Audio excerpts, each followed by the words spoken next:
Tiene la palabra. Buenos días, magistrada. Buenos días a todos los presentes.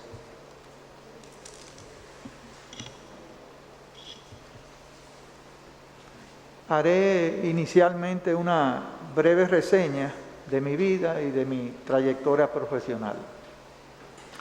Como indicara mi amigo Eric Raful, soy el tercero de 4 hermanos. Mis padres, quienes tengo la dicha de que aún viven, son José Manuel Pitaluga Nivar y Dinora Arseno de Pitaluga. Estoy casado desde hace 36 años con Claudina Vicioso Galán, la que fuera mi novia en el colegio y compañera de estudio en la Facultad de Derecho de la Universidad Nacional Pedro Enríquez Ureña. Durante nuestro matrimonio procreamos 3 hijos, Conrad Manuel, Claudina María y Adriana Isabela, quienes son mi verdadero orgullo y tesoro. Me gradué en la Universidad Nacional Pedro Enríquez Ureña cum laude en el año 1983. Mi primer trabajo, aún siendo estudiante, y de la mano de mi padre, fue en el Departamento Legal y de Préstamo de una institución financiera. Al graduarme, decidí formar mi propia oficina, para lo cual me instalé en uno de los locales del edificio Froilán Tavares Hijo, reputado jurista y doctrinario nacional, que todos conocemos. En el año 87, contando con apenas 27 años, los doctores Margarita y Froilán Tavares me proponen asociarme con ellos, para lo cual adquirimos una propiedad situada en la José Amado Soler número 14. En ese entonces, ya cuando nos mudamos en el 88, fue después que nos mudamos, la oficina Tavares pasó a llamarse Tavares Pitaluga. Al fallecer el doctor Tavares a mediados de los años 90 y la doctora Margarita Tavares pasar a formar parte de la Suprema Corte de Justicia en el año 1997, aquella Suprema de nuestro querido profesor Jorge Suberoiz, mi sociedad continuó con sus descendientes. Actualmente, y desde que estuve asociado con los doctores Tavares, sigo ejerciendo la profesión de abogado, junto ahora a mis socios Catiusca Jiménez Castillo, César Avilés, Michael Cruz Jiménez, mi esposa Claudina y mi hijo Conrad Manuel, en mis oficinas ubicadas en la José Amado Soler. Vale decir que desde 1988 estoy establecido en el mismo lugar de la José Amado Soler 14 y ese mismo lugar es donde yo establecí el domicilio en el 2009 de mi compañía Newport Consulting.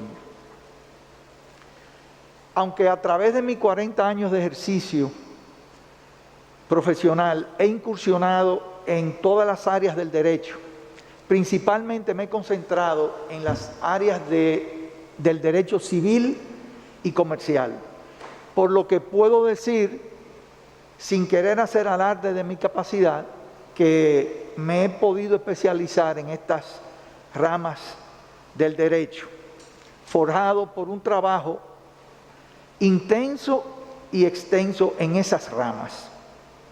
A través de mi dilatado ejercicio profesional, he tenido la oportunidad de manejar múltiples operaciones de envergadura. He sido consultor de entidades y de compañías reconocidas, tanto nacional como extranjeras. Nunca he representado al Estado Dominicano. Pero aquí el Ministerio Público no se ha detenido en pretender atropellarme y manchar mi buen nombre y prestigio profesional ganado en base a largos años de un ejercicio honesto y responsable. Siempre he mantenido un bajo perfil, fue mi mi formación que recibí de mis padres, actuando con humildad. Siempre he sido una persona humilde. Entiendo que esa es la mejor cualidad que puede adornar una persona. Sin embargo, entiendo que no debo de quedarme de brazos y sentarme aquí a oír que el Ministerio Público, con sus calumnias y falacias, traten de manchar esa reputación que entiendo que he ganado con un esfuerzo y así amerita que yo defienda mi nombre y el nombre de mi familia. Esto ha sido un proceso tortuoso que he soportado de manera estoica, sabiendo siempre que la verdad ha estado a mi lado, razón por la cual durante casi estos 5 años nunca he tenido que bajar la cabeza. Agradezco a mis defensores, mi amigo y compañero Eric Raful, Joaquín Zapata, Santiago Rodríguez Chago, Eduardo Veras, Manuel Rodríguez, Carlos Pérez y Conrad Manuel, quienes actuando con genuina e incondicional dedicación y entrega y con lucidez y gallardía, me han asistido en la preparación de mi defensa, la cual a mi humilde entender ha sido excelente y espero que así sea valorada por ustedes. En ese sentido, tengo la seguridad que ustedes apreciarán la certeza de todos los planteamientos y argumentos oralizados por ellos en el discurso de cierre y en la contrarréplica. Mis abogados se han apoyado en el talento y la capacidad de trabajo de mi hijo Conrad Manuel, quien ha tenido sobre sus hombros una pesada carga, llenándome de orgullo al demostrarme que además de ser un excelente abogado, es un gran ser humano, doliente y enemigo de las injusticias, confirmando que la formación moral y la educación que le hemos proporcionado en el hogar ha valido más que la pena. Ahora, antes de continuar con mi exposición, permítanme referirme al hecho de que el Ministerio Público quiso burlarse de la referencia que hicieran Eric Raful y Manuel Rodríguez a la tradición familiar del ejercicio de la profesión de abogado de nuestra familia que data desde mitad del siglo XIX. Quiero decir que cuando se hace alusión al tiempo, es porque el tiempo es fuente de respeto. Y esto así en cualquier actividad de la vida.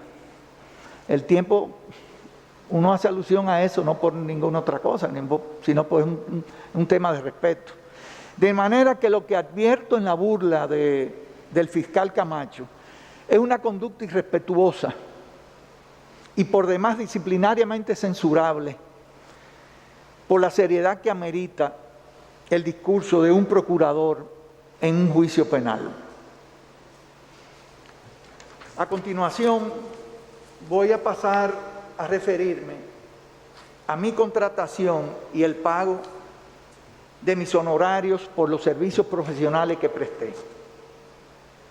El Ministerio Público ha pretendido últimamente calificar como de fachada mi contratación para la asistencia legal a la entidad Autopista del Coral S.A. Igualmente ha querido insinuar que el monto de mis honorarios resultaron exagerados. Lamentablemente, para el Ministerio Público la realidad es otra y así lo demostraron las pruebas. Los propios representantes de las empresas consorciadas y socias en un 50% de la Autopista del Coral S.A.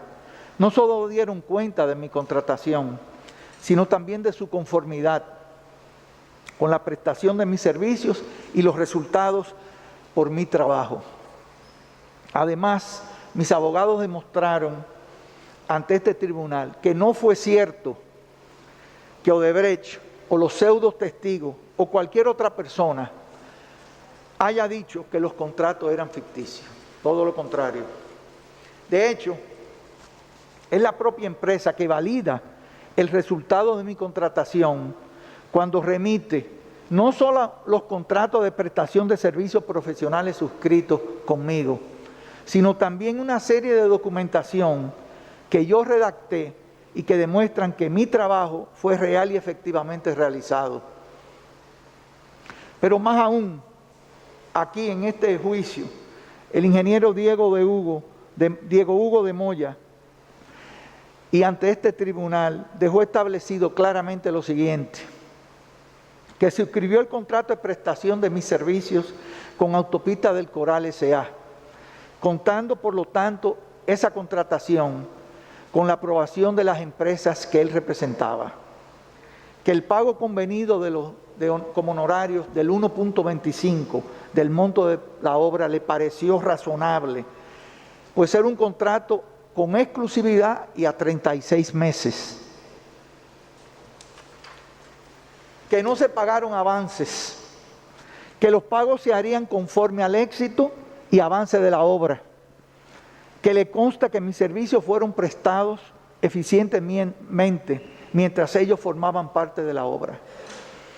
Magistrada, mi contratación desde el 2008, la primera contratación, yo tuve que hacer un due diligence de manera integral, ubicar, analizar, revisar, desglosar toda la documentación, no tan solo los contratos suscritos en el 2003, que fueron producto de una licitación del 2001 y cuyos adjudicatarios resultaron dos empresas del Grupo Moya, sino todos los contratos, todos los documentos y comunicaciones suscritos por esas empresas con los diferentes contratistas y subcontratistas. Todo esto para tener un conocimiento, un manejo legal de esos contratos, de todos los subcontratos, y evitar así que hubiera alguna contingencia con la nueva contratación que se pretendía realizar. Y con el objetivo claro de que se viabilizara la factibilidad del proyecto. Revisé, como dije, los contratos de adjudicación, comprobé si todos esos contratos tenían sus permisos, cuál era la realidad imperante en el 2008, en ese momento. Magistrada, fue cada documentación, cada documento que había sido suscrito previamente, lo que yo tuve que revisar, a fin de verificar que no se contradijera los contratos originales. Todo el universo de las comunicaciones que se habían intercambiado, la base del proceso de contratación misma. Verifiqué todos los inconvenientes que habían confrontado las empresas adjudicatarias y la misma familia Moya para poder iniciar la obra. Todos los intercambios con el Estado, el interés del Estado en que la obra se ejecutara, fue realmente una tarea ardua que tomó mucho tiempo, horas de trabajo, días, meses, años. Y todo esto inclusive antes de sentarme a redactar el primer borrador del contrato, el primer papelito, como dicen aquí.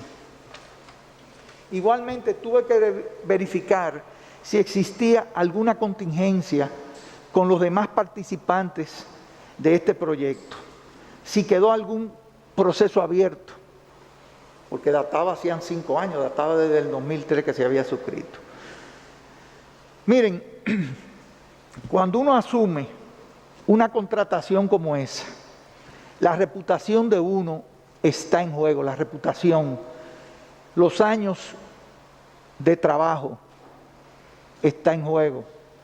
Uno ubica, uno analiza todo tipo de documentación, porque cuando uno emite una opinión como abogado responsable, esa opinión está avalada por los años del ejercicio que uno tiene atrás. En ese sentido, y a mediados ya del año 2008, yo determiné que la vía jurídica idónea para poder transferir esos contratos que databan desde el 2003, era a través de la cesión y enmienda de ellos, el cual iba a contener un cambio en el modelo de financiamiento. Era una obra pública y se iba a pasar a una obra pública privada, porque ya eso era necesario en ese momento. Eso fue lo que determinamos, luego de todo el análisis que hicimos de la documentación y de la situación financiera y económica imperante. Se trataba, como dije, de una obra pública contratada en el 2003 que se iba a convertir en una obra pública privada. Todo esto tenía que estar avalada en ese contrato y eso fue lo que yo tomé en cuenta para mi trabajo. Ya en junio del 2008 remití formalmente lo que sería el borrador del contrato de cesión y enmienda a los contratos de obra y de financiamiento de la autopista del Coral. Les remití a ambas partes ese borrador. Ese borrador fue discutido, fue revisado y en poco tiempo fue firmado el contrato en agosto del 2008, el contrato de cesión y enmienda al contrato de obra y financiamiento de la autopista del Coral, por ambas partes, Autopista del Coral S.A. y el Estado Dominicano, representado por la Secretaría de Estado de Finanzas, cuyo titular en ese entonces era Vicente Bengoa, y por el Secretario de Estado de Obras Públicas, cuyo titular también en ese entonces era Víctor Díaz Rúa, ambos con un poder especial que le fue otorgado por el presidente Fernando.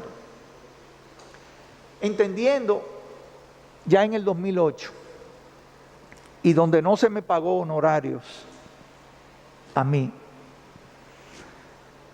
aún yo habiendo entregado el trabajo, ya Odebrecht estando en la obra formalmente con un contrato, a mí no se me pagó honorario. Es más, digo yo que si hubiera sido un soborno debió de haberse pagado en ese momento, pero no fue así. Entendiendo que ya con ese contrato iba a comenzar el inicio de la obra, inmediatamente nos propusimos y comenzamos a hacer algunos trabajos, con contratistas, con subcontratistas y demás documentos, con ingenieros, suplidores, etc. Sin embargo, luego de esa firma del contrato de cesión y enmienda del 2008, el contrato en sí, la obra, comenzó de nuevo a encontrar inconvenientes. Y estos inconvenientes vinieron tanto del gobierno localmente como internacionalmente. ¿Por qué? Porque existía, podemos recordar, la crisis financiera que hubo, financiera internacional del año 2008. En ese sentido, tanto el Fondo Monetario Internacional como el equipo económico del gobierno, ambos comenzaron a objetar el modelo de financiamiento de la obra, que era pública-privada. Y comenzaron entonces un proceso de cuestionamiento nuevamente que ponía en peligro ya de nuevo el inicio de la ejecución de la obra. Ya en mayo del 2009, posteriormente a eso, la cesionaria de la obra, es decir, Autopista del Coral S.A., ratificó mi contratación. Fíjese, magistrada, que a mí no me contrató el gobierno. En ningún momento yo fui contratado por el Estado. Yo presté un servicio a entidades privadas. Yo nunca trabajé para el gobierno, en este caso.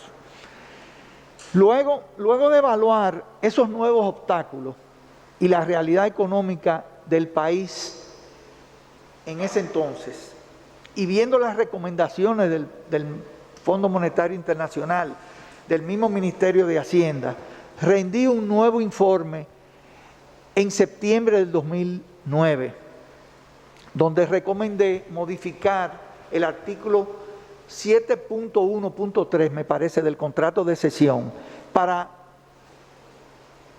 volver a lo que había sido originalmente el modo de financiamiento de la obra, es decir, a volver a hacer una obra pública-privada. Es que el financiamiento, como dijo el ingeniero Diego Hugo de Moya aquí, el financiamiento no era lo mismo que un Estado fuera a buscar un financiamiento que lo hiciera entidades privadas. Eso tenía un costo, y por eso la recomendación de que se volviera atrás al modelo de una obra pública. En ese sentido, en octubre, me parece que fue el 2 de octubre, en octubre del año 2009, se suscribió la adenda número 1 al contrato de cesión y enmienda, la cual con esa firma ya el contrato, la obra ya sí tenía esperanza, digo yo, de finalmente poder iniciarse. Quiero aquí significar algo. El contrato de agosto del 2008, el contrato de cesión y enmienda, inmediatamente fue suscrito en agosto del 2008, fue remitido al Congreso Nacional para su aprobación. Y ese contrato fue aprobado en el Congreso en junio del 2009. Fue aprobado. Y este contrato de octubre del 2009, la adenda número 1, también fue al Congreso y fue aprobado. A ese respecto recuerdo muy claramente que se armó una discusión de si era necesario remitir esa adenda al Congreso, si tenía que ser aprobado. Mi opinión en ese entonces fue que no tenía que ser enviado, porque no representaba un sacrificio. Es decir, esa modificación del artículo 7.1.3 no representaba un sacrificio para el Estado dominicano, un sacrificio fiscal, y mi opinión era que no tenía que ir. No obstante eso, la adenda, el contrato, fue enviado y ratificado en el Congreso, fue aprobado en el Congreso en el 2009.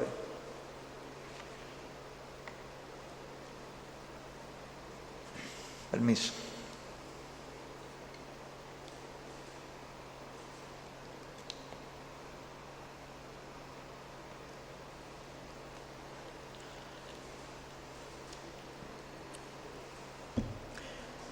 Entonces, magistradas, como ustedes han podido ver, mi contratación no se limitó a hacer un simple estampado de firma o un trabajo de cortar, pegar, buscar un modelo. Se trató de un trabajo integral de muchas horas, de muchos análisis, de muchos documentos, horas que tomaron meses y años también. Mi trabajo conllevó, aparte de los trabajos iniciales, de realizar los borradores de ambos, del contrato de cesión y la adenda, también negociaciones con subcontratistas, con contratistas, negociaciones con suplidores, negociaciones con empleados también, de todo tipo. Es decir, fue un trabajo integral. Sin embargo, aquí el Ministerio Público, que no tiene ni la más mínima idea de lo que conlleva hacer o asumir y realizar un trabajo de esta magnitud. Ha querido aquí y venir a desmeritar mi trabajo. También en cuanto a este tema, quiero referirme a la insinuación del Ministerio Público de que yo no presenté constancia, de que yo no demostré que ese dinero lo recibí como honorarios, evidenciando una vez más que ellos han sido fiscales de carrera que no han ejercido la profesión de abogado, porque todo el mundo sabe que cuando un pago se realiza, todo el mundo, por lo menos nosotros los que estamos en el sector privado y manejamos negociaciones, manejamos contratos de compraventa, de fusiones de compañía, etcétera, etcétera, sabemos que cuando un pago se hace interbancario, el propio recibo es el aviso que manda el banco. En adición a eso, en este caso específico, está la prueba 542, que es el cuadro el cuadro que se depositó aquí, donde figuran el concepto del pago que yo recibí como honorarios, las fechas, a qué obra se refería, es decir, tal y como nosotros hemos dicho, el pago de los honorarios que recibí en mi cuenta de Newport Consulting. Pero digo yo, aparte de todo eso, no soy yo que tengo que demostrar, no soy yo que tengo que probar, ellos son los que tienen que probar que ese dinero no fue un pago de honorarios. Son ellos que tienen que demostrar eso, no yo. Sin embargo, ahí están las pruebas que nosotros hemos depositado. Entonces, habiendo establecido, magistradas, de modo general, mi contratación, en qué consistió mi trabajo, quiero referirme ahora al pago de mis honorarios fijados en un 1.25 del monto de la obra, porcentaje que el Ministerio Público ha querido satanizar.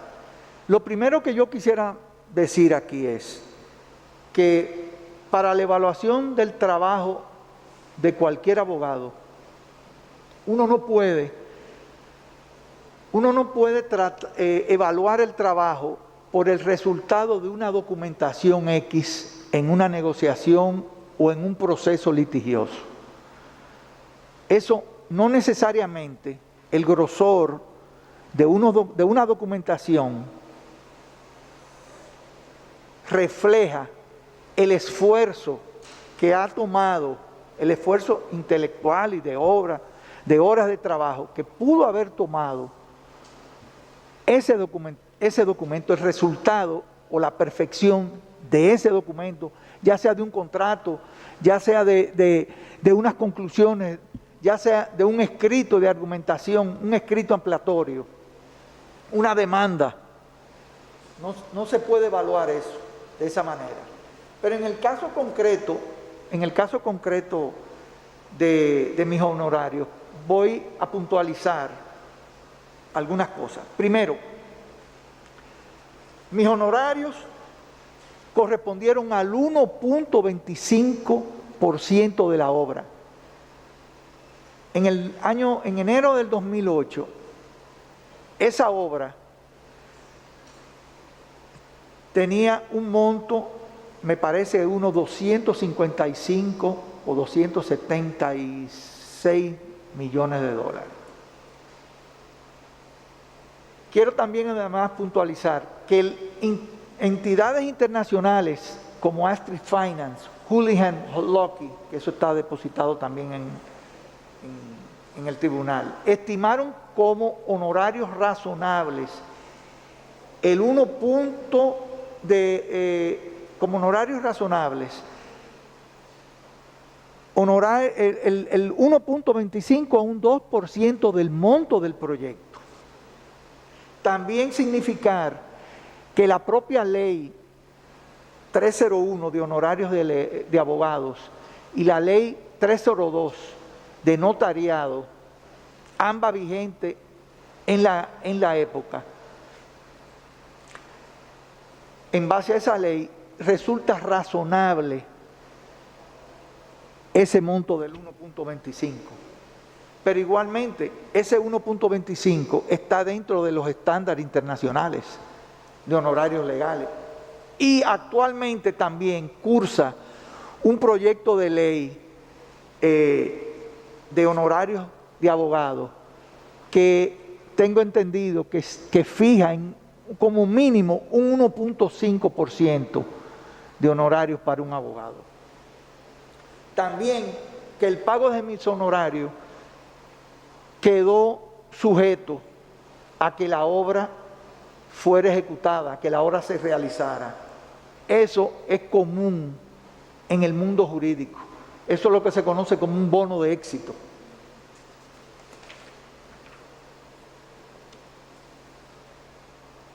Que mi contratación fue a 36 meses, con carácter de exclusividad.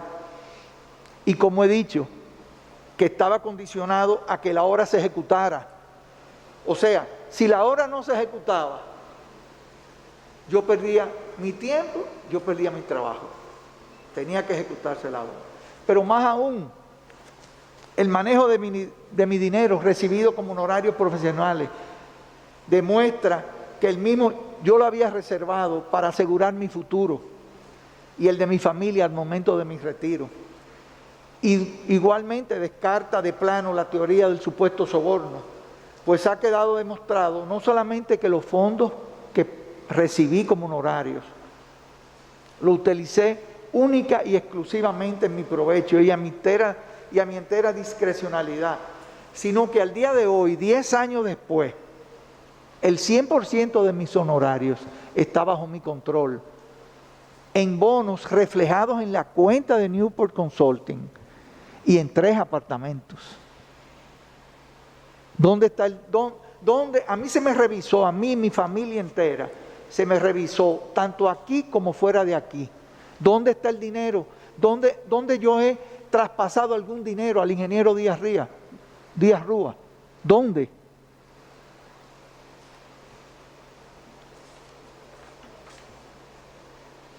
También, magistrada, en cuanto a este punto, le pido retener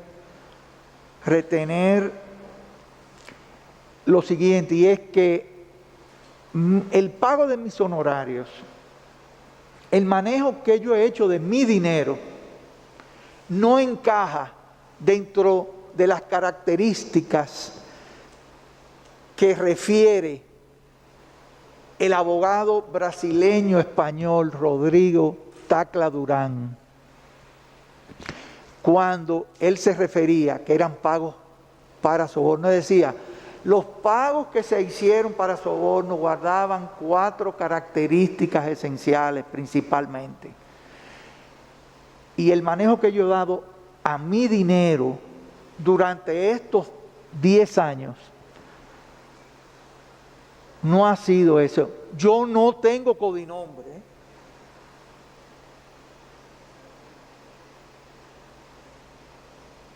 Yo no disolví compañía. Yo no cerré cuenta de banco. La cuenta está ahí. El dinero está ahí. El pago lo recibí por transferencia interbancaria del mismo banco.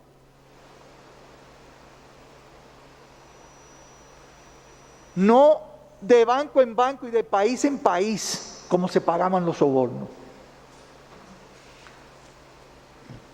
Quiero, antes de pasar a otra parte de mi exposición y respecto a este tema que he tratado, dejar en la mente de algunas interrogantes o preguntas que a mi entender el Ministerio Público con su teoría no ha podido dar respuesta.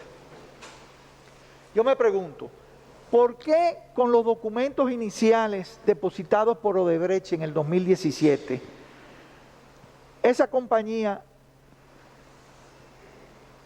no solamente entregó los contratos de servicio profesionales,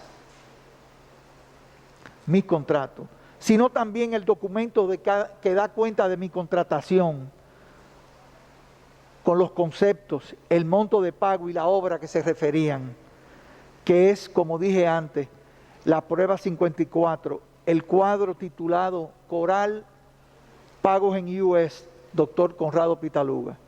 Si mi contratación fue ficticia, ¿por qué Odebrecht en el 2018 remite los contratos de mis servicios profesionales y los deposita, obviando decir que eran ficticios y que disfrazaban un soborno? Porque no lo dijo claramente. Pero más aún, si la contratación del 2008 era ficticia y era para pagar un soborno, ¿por qué no se pagó el mismo en ese momento? Es decir, cuando Odebrecht entra a la obra como socia de los Moya, al suscribirse el contrato de cesión y enmienda, ¿por qué se tuvo que suscribir conmigo un nuevo contrato en el 2009? Si ya se había suscrito supuestamente un contrato ficticio en el 2008, ¿para qué había que suscribir otro?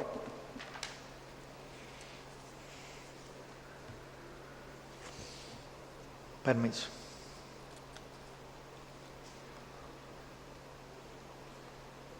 Esas son algunas de las interrogantes que uno se pregunta.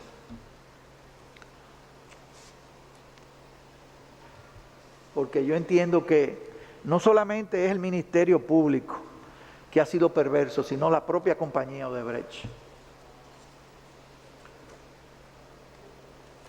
Permítanme ahora, magistrada, referirme, que entiendo que viene al caso, referirme a una entrevista que hizo a la ex magistrada Katia Miguelina Jiménez, el periodista Héctor Herrera Cabral, el pasado domingo en su programa televisivo,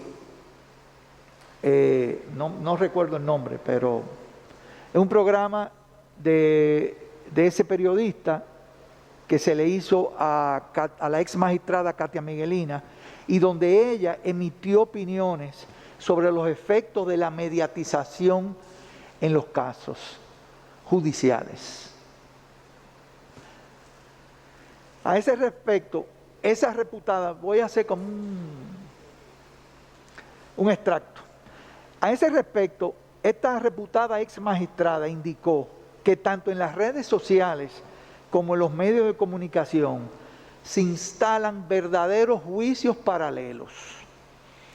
Dijo además, quienes hacen uso de las redes y también de los medios no se limitan a dar una opinión o a emitir una noticia respecto del caso tal o cual, sino que asumen una posición determinada a favor o en contra del caso de que se trate. Entonces, dice ella, desde que se llega ahí a asumir una posición, usted empieza a trastocar, a lesionar los derechos del imputado o imputada o de la persona del caso judicial de que se trate. Y ahí convergen muchísimas violaciones constitucionales que requieren de un análisis y de un cuidado al momento de emitir opiniones sobre casos judiciales. Sobre todo porque eso va a tener una repercusión en los jueces, que son los que están llamados a decidir. Ella dice, fíjese cómo los fiscales salen de las audiencias y una vez emiten opiniones y juicios a los medios de comunicación, buscando ganar el favor de la opinión pública antes de que el caso llegue al magistrado. Y ya cuando el juez o los jueces tienen que decidir ese caso, no complace las expectativas que han sido instaladas en la opinión pública, los malos son los jueces. Siempre los malos van a ser los jueces.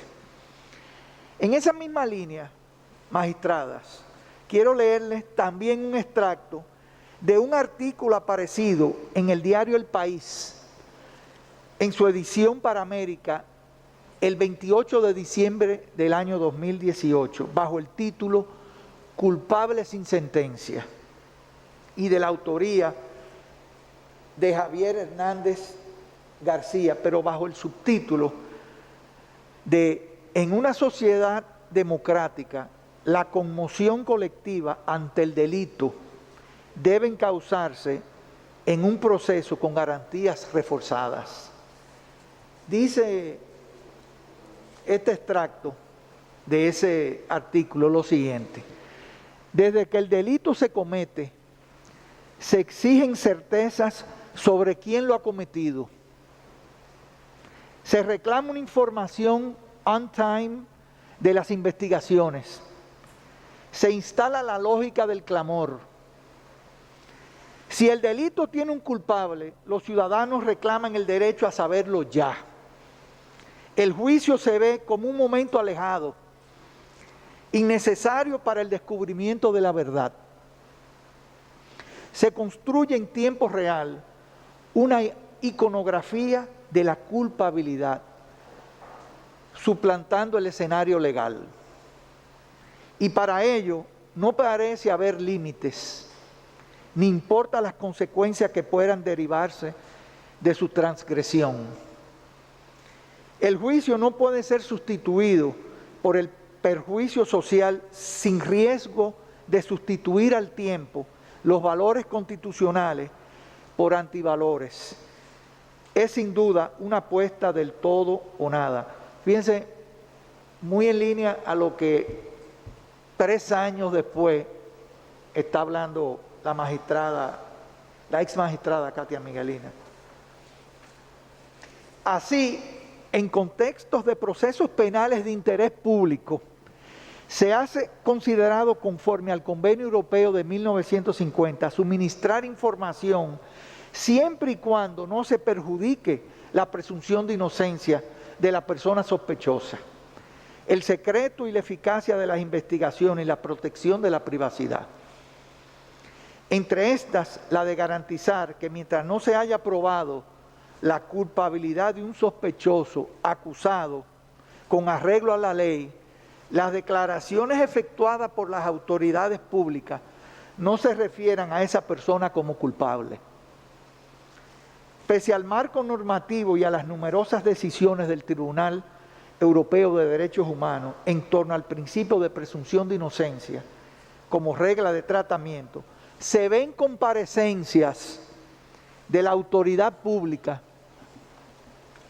pretendidamente dentro del desarrollo de sus actuaciones, pero sin embargo convirtiéndose en esas comparecencias en promotores decisivos del ícono del culpable y en portavoces del clamor.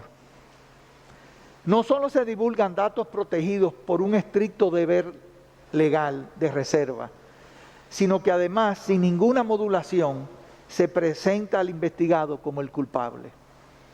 Se transmite una imagen de justicia sumaria que repudia los valores del proceso justo, sacrificando una vez más al investigado en el altar social de la responsabilidad. Después de oír estas 2 reseñas, las cuales me parecen reflejan mucho de lo ocurrido en este caso y de lo que está ocurriendo con otros casos actualmente, paso a destacar a modo de reflexión lo siguiente,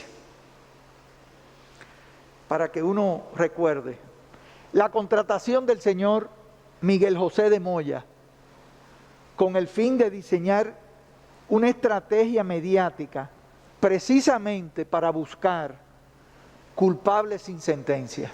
Es el título del artículo. La publicidad del caso entre el mes de enero y el 29 de mayo del 2017, fecha de los arrestos. Incluyo aquí no solo los artículos periodísticos y las comparecencias de la autoridad, sino también el hecho de que la Procuraduría se cercioraba de que la prensa estuviera presente en las escalinatas de su edificio al momento de la llegada de las personas a ser entrevistadas. Los arrestos filmados concomitantemente, editados y transmitidos al país y a todo el mundo. La propia transmisión televisiva de las audiencias de medida de coerción, eso fue parte del mismo esquema. Como dijo aquí, no sé si fue Andrés Bautista, en las voladoras, sin las cortinas, las camionetas de las distintas televisoras, filmando a nosotros, la llegada de nosotros a juicio. Los paneles presentados en los distintos programas de radio y de televisión al tiempo de la medida de coerción y en el curso de este proceso. Y esto lo digo no por ir yo en contra de la prensa, porque lo digo como sobrino de un reconocido periodista que fuera profesor de muchas generaciones de periodistas. Y lo digo porque entiendo que, además del Ministerio Público, la prensa tiene la obligación de evitar culpables sin sentencia.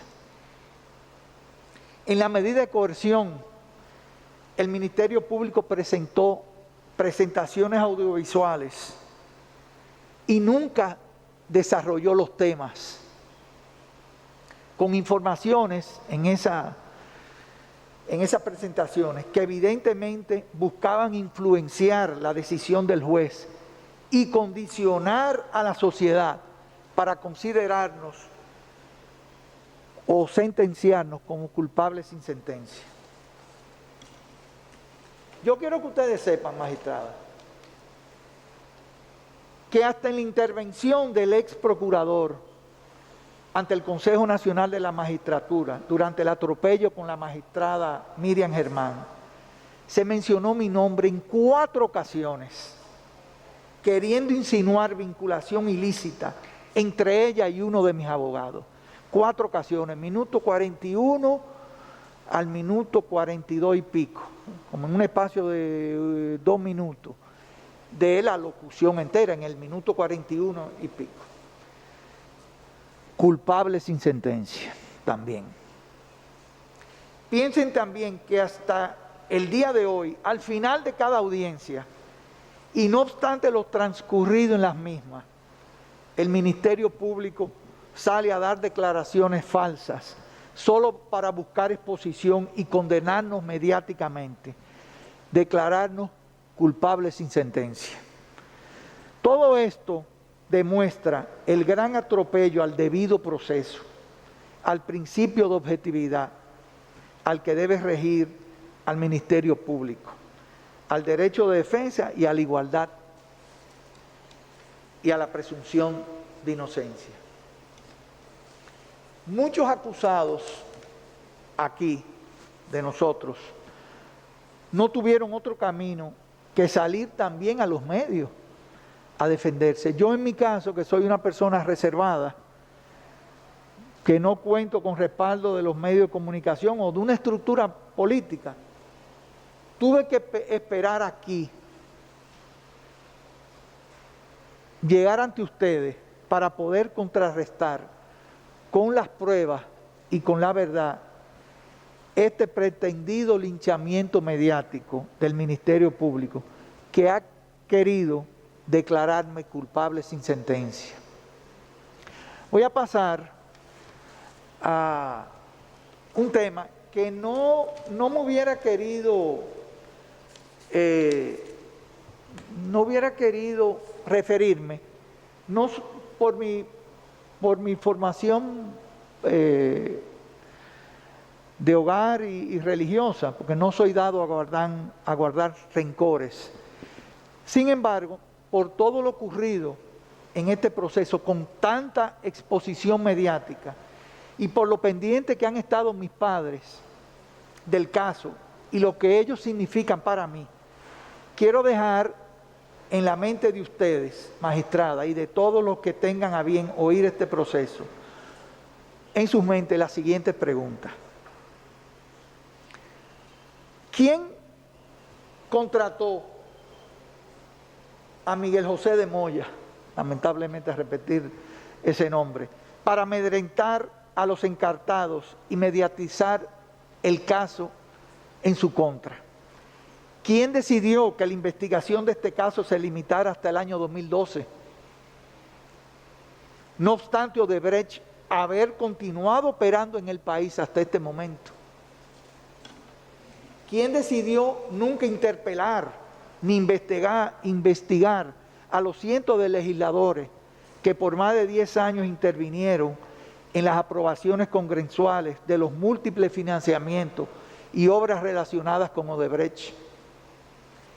¿Quién organizó los arrestos del 29 de mayo del 2017 y ordenó su filmación simultáneamente, editando los videos y luego filtrarlos a los medios en violación al debido proceso?